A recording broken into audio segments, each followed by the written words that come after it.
This is where we left off in the previous class. What you want to do now is model the lamppost. Go to the top view, then zoom in to this position. Hold down Shift on your keyboard and right-click to place the cursor somewhere around there. This point is fine for me. If you check, you'll see that the cursor is exactly on top of the plane. Press Shift-A, add a mesh, circle. This is our circle. Go to the top view and press S to scale. I want the base to be around this size. This will be the base of the lamppost. Press Tab, and if you isolate this object by going to Local View, you'll see it has no face. Press F to fill it. Then press Slash to go out of Local View. Let's extrude this up, E to extrude. Something like this should work for the base. This is thick enough. Press I to inset and move your mouse until you get something like this. Then E to extrude up again, and I to inset again. If it feels too small, you can undo and inspect again, or just press S to scale. It'll give you the same result. This looks fine for me, but let's scale it up a little bit. Go back to front view. Scroll up to somewhere around this level. That should be fine. We don't want it to be too tall, so maybe somewhere around here.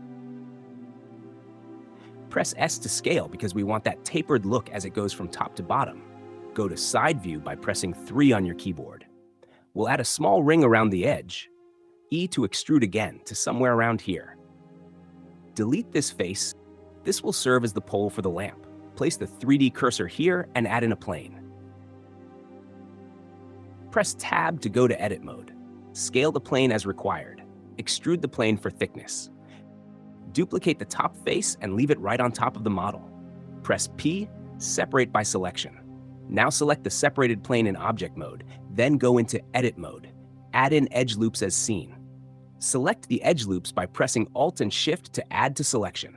Press Ctrl B to bevel it. Move your mouse until you have 4 little even squares at the corners. We'll extrude the 4 corner points of the lamp. Go to top view, select all 4 corner faces, Shift D to duplicate, then P, separate by selection. Delete the beveled plane as we no longer need it.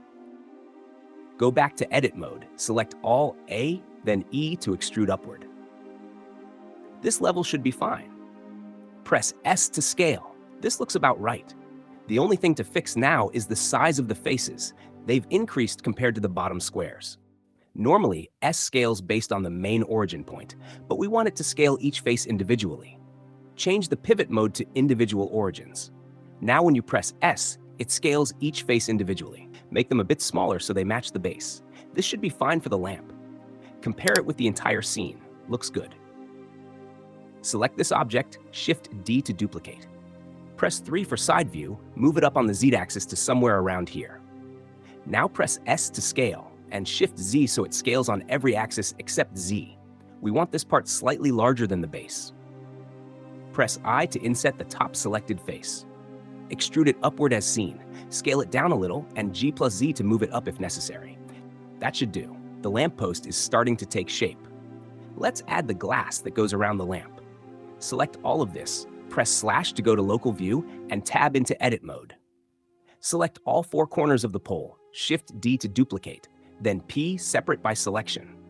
Press Tab to return to object mode, then select the new object and tab back to edit mode. Select all vertices. Once all 4 are selected, press F to fill them with a face. Repeat for all corners. Now we have glass that's exactly the same size as the edges. Press Slash to return to user perspective. You can now see what the lamppost looks like. Now let's add a decoration at the top. Select the lamppost, tab into edit mode, and select the top face. If it's already selected, deselect and reselect to be sure. Shift S, cursor to selected, tab out, then Shift A, mesh UV sphere. The UV sphere is now placed exactly at the top. Scale it down to something like this. Go to front view and scale it a bit more. Shift D, G plus Z to move it up, and S to scale again. Place the second sphere above the first, around here. Select both spheres, right-click, shade smooth. Now let's define them a bit more. Select the first sphere, tab into edit mode, select the middle ring, and S to scale down slightly. Switch the pivot back to median point if needed. Do the same for the second sphere, tab. Select one ring above the middle and S to scale. Now we have our shapes. Let's add some definition. Go to Edge Select mode, select the middle ring. Actually, select both spheres so we can do this at once. Tab into Edit mode, manually select the needed edge loops, Alt-click each one you want. Press Ctrl-B to bevel, move your mouse up, and scroll the middle mouse wheel up to add 2 segments. This gives it a tight, defined look. Press Tab to exit Edit mode. You can already see the detail. Press Shift-C to move the cursor back to the origin. Now the lamppost is done. Next, let's add the same edge definition to the base. Tab into Edit mode, slash to isolate the object. Delete the bottom face, X faces. Switch to Edge Select mode, select the bottom edges, and Ctrl-B to bevel.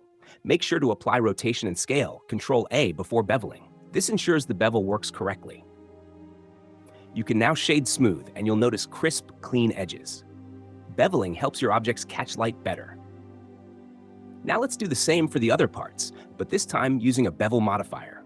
Select all the objects that need bevels. Apply rotation and scale, Ctrl-A, rotation and scale. Select the first object, go to Modifiers, Generate Bevel. Set segments to 4, enable harden normals, and adjust the amount depending on your object's size. Readjust the bevel amount. Around 0.03 looks right. Instead of repeating the modifier setup for every object, select the others, then finally the one with the bevel applied. Press Ctrl-L, copy modifiers.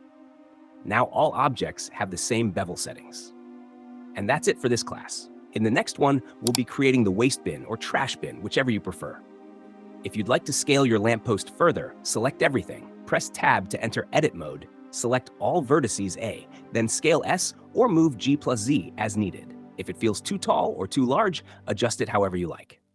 That's all for this class. See you in the next one. Bye-bye.